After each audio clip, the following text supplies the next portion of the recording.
हर महादेव, श्री शिवाय नमस्तुभ्यम। आइए आज का उपाय देख लेते हैं, जो कि सोमवार का महा उपाय है। यह उपाय करने के लिए आपको क्या क्या सामग्री चाहिए, यह उपाय आपको किस समय करना है, यह भी देख लेते हैं। और यह उपाय किसको करना है और किस परिस्थिति में करना है, वह भी देख लेंगे। यह उपाय करने के लिए आपको चाहिए 2 बेलपत्र, जो कहीं से कटी फटी ना हो, खंडित ना हो। और आपको चाहिए 2 पुष्प।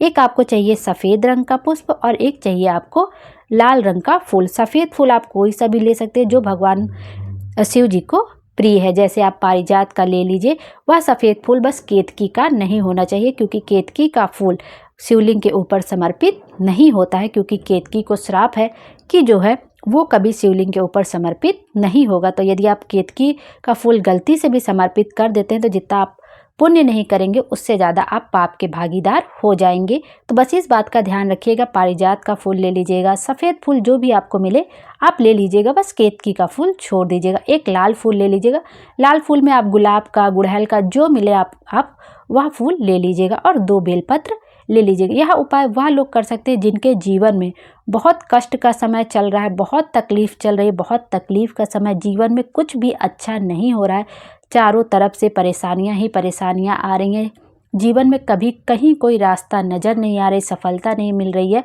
तब आप यह उपाय कर सकते हैं। यह उपाय आप सुबह या शाम कभी भी कर सकते हैं और किसी भी दिन कर सकते हैं। आप सोमवार को करते हैं तो बहुत अच्छी बात है, सोमवार को नहीं कर पा रहे हैं तो आप कभी भी किसी भी विशेष तिथि में भी कर सकते हैं। आप प्रदोष में कर सकते हैं, शिवरात्रि में कर सकते हैं, आप कभी भी कर सकते हैं और किसी भी समय कर सकते हैं। प्रदोष काल के समय करना चाहें तो आप प्रदोष काल के समय कर सकते हैं, सुबह करना चाहें तो आप सुबह कर सकते हैं। अब आपको यह उपाय करना कैसे है, आपको लेना है एक सफ़ेद फूल और एक लाल फूल और 2 बेलपत्र लेनी है। अब आप एक जो सफ़ेद फूल है उसको एक बेलपत्र के ऊपर रखेंगे और एक लाल फूल है उसको एक बेलपत्र के ऊपर रखेंगे।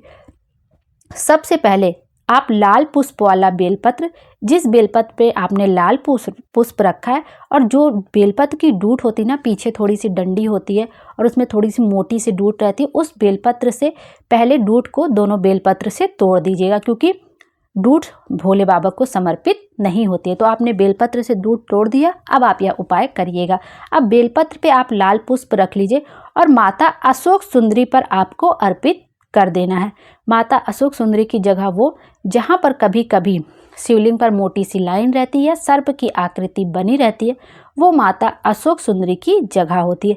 अब उस जगह पे आपको माता अशोक सुंदरी पर आपको बेलपत्र समर्पित कर देनी है।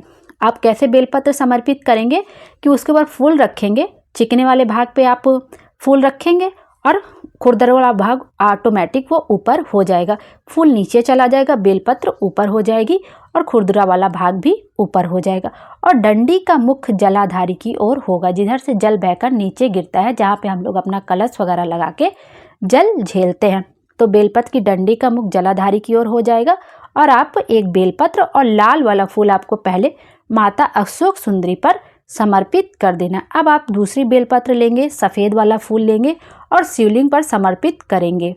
इसी तरह चिकने वाले भाग पे आप फूल रखेंगे, सफ़ेद फूल, और शिवलिंग पर समर्पित कर देंगे और डंडी का मुख जलाधारी की ओर रहेगा, जिधर से जल बहकर नीचे गिरता है। श्री शिवाय नमस्तुभ्यम बोलते हुए, नमः शिवाय बोलते हुए या ओम नमः शिवाय बोलते हुए आप बेलपत्र वाला पुष्प अर्पित कर दें शिवलिंग पर। यदि नारियां कहेंगे तो नमः शिवाय, ओम नमः शिवाय, यदि पुरुष कहेंगे तो डायरेक्ट ओम नमः शिवाय कह सकते हैं, नहीं तो आप श्री शिवाय नमस्तुभ्यम बोलते हुए आप बेलपत्र, पुष्प वाला बेलपत्र समर्पित कर दीजिए और डंडी का मुख जलाधारी की ओर कर दीजिए।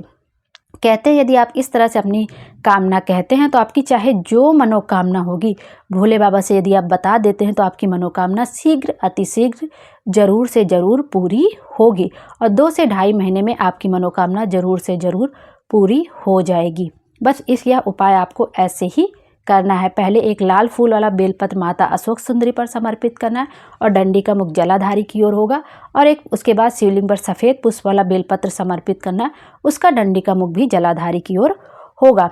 इस तरह से आपको अपनी कामना कह देनी है। श्री शिवाय नमस्तुभ्यम बोलते हुए, नमः शिवाय बोलते हुए, ओम नमः शिवाय बोलते हुए आपको अपनी कामना कह देनी है। उसके बाद आप एक चीज़ का ध्यान रखिएगा, सोमवार के दिन बेलपत्र भूल से मत तोड़िएगा, क्योंकि सोमवार के दिन बेलपत्र नहीं तोड़ी जाती है। पंडित जी ने बहुत बार अपनी कथाओं में बताया है कि सोमवार के दिन बेलपत्र नहीं तोड़ना चाहिए। आप शिवलिंग के ऊपर जो बेलपत्र रखी हो, निर्माल में बेलपत्र रखी हो, या एक दिन पहले ही तोड़ कर रख लीजिए, वही बेलपत्र आप समर्पित कर दीजिए। यदि आप शिवलिंग से, निर्माल से भी वो बेलपत्र ले तो कोई बुराई नहीं, आप उस बेलपत्र को धुल लीजिए और फिर से भोले बाबा को समर्पित कर दीजिए। लेकिन सोमवार के दिन बेलपत्र मत तोड़िएगा, एक दिन पहले ही तोड़ के रख लीजिएगा, क्योंकि आपको पता है कि हमको सोमवार को यह उपाय करना है या इस दिन करना है, तो आप एक दिन पहले ही बेलपत्र वगैरह तोड़ के रख लीजिएगा। और शाम के समय कोई भी पत्ती नहीं तोड़ी जाती है, चाहे वो बेलपत्र का हो, चाहे कोई भी फूल पेड़ पौधा हो। शाम के समय बेलपत्र की पत्ती या कोई भी फूल पौधा कभी भी नहीं तोड़ना चाहिए प्रदोष काल के समय तक। जैसे प्रदोष काल के समय में, जैसे प्रदोष काल का समय वो जो सूरज अस्त होने के 45 मिनट पहले लेके सूरज जब अस्त हो जाता है उसके 45 मिनट बाद तक का समय प्रदोष काल होता है, तो उसमें बेलपत्र या कोई भी फूल पत्ती नहीं तोड़ी। वैसे भी रात में फूल पत्ती तोड़नी ही नहीं चाहिए, उससे हमें पुण्य नहीं मिलता, उल्टा पाप ही मिलता है। तो जितना कोशिश हो सके आप दिन में ही बेलपत्र को तोड़ लीजिए, कोई भी फूल पत्ती आप तोड़ के रख लीजिए। फूल वगैरह कभी भी बासी नहीं होता है कि हमें जो है उसी दिन तोड़ के चढ़ाएंगे नहीं तो वो बासी हो जाएगा, नहीं, ऐसा कुछ भी नहीं होता है। कोई फूल वगैरह भी कोई बासी होने वाली चीज़ थोड़ी ना होती है कि वो बासी हो जाएगा। तो इस तरह से आपको यह उपाय करना है और इन बातों का भी ध्यान रखना। बाकी आप जल वगैरह चाहें तो आप ले जाइए मंदिर में, चढ़ा दीजिए सोमवार के दिन, और दीपक जला दीजिए। जैसे भी आपको पूजा अर्चना करनी है वैसे कर लीजिए, साथ में अपना यह उपाय भी कर लीजिए। जो भी आपकी मनोकामना होगी जरूर से ज़रूर पूरी होगी। श्री शिवाय नमस्तुभ्यम। हर हर महादेव। भोले बाबा हम सब की मनोकामना पूरी करें और हमारे जीवन को खुशियों से भर दे। Thank you.